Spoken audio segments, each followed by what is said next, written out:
Kereta api berantas relasi Jakarta-Blitar menabrak truk yang mogok di perlintasan kereta di Jalan Madukoro, Kota Semarang, Jawa Tengah pada Selasa 18 Juli malam. Akibatnya terjadi kebakaran hebat di jembatan dan seorang penumpang yang takut melompat dari kereta saat insiden kecelakaan terjadi. Satu penumpang tersebut masih menjalani perawatan di RSUP Karyadi karena mengalami luka di persendian namun tidak fatal. Beruntung dalam peristiwa ini masinis dan asisten masinis KA Berantas selamat dan dinyatakan tidak mengalami luka secara fisik. Namun secara psikologis keduanya mengalami trauma atau shock pasca kejadian tabrakan antara kereta dengan truk tersebut. Secara psikologis mereka diminta untuk istirahat total.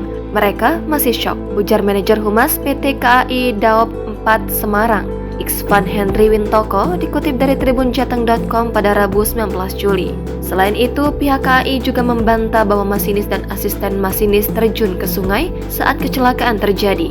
Tidak benar masinis dan asisten terjun ke sungai, jelasnya pada Rabu 19 Juli. Iksvan kemudian menunjukkan foto masinis dan asisten masinis tersebut dalam kondisi kering. Misal terjun ke sungai pasti basah semua, katanya. Masinis KA Berantas yang bertugas saat kecelakaan adalah Budi Winarno dan asisten masinis Arwi Bowo menyelamatkan diri dan penumpang dari insiden kecelakaan itu dipuji warganet. Dilansir dari tribunjateng.com, sosok masinis ini pula terungkap melalui akun Facebook miliknya Budi Winarno yang kerap mengunggah potretnya mengenakan seragam KAI.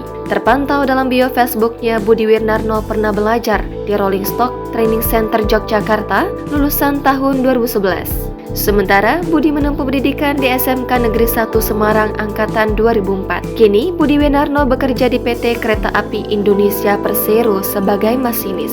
Sosok Budi diceritakan keluarga dalam postingan terbaru Facebook Dedi Prasetyo merupakan sosok yang cerdas. Kisah hidup Budi diceritakan akun tersebut pula saat masa kecilnya memiliki keterbatasan ekonomi. Ia juga diketahui lulusan SMA.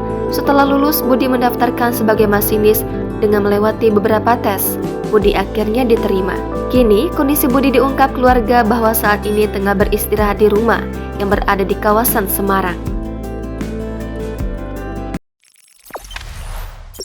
Jangan lupa subscribe, share, komen, dan like ya!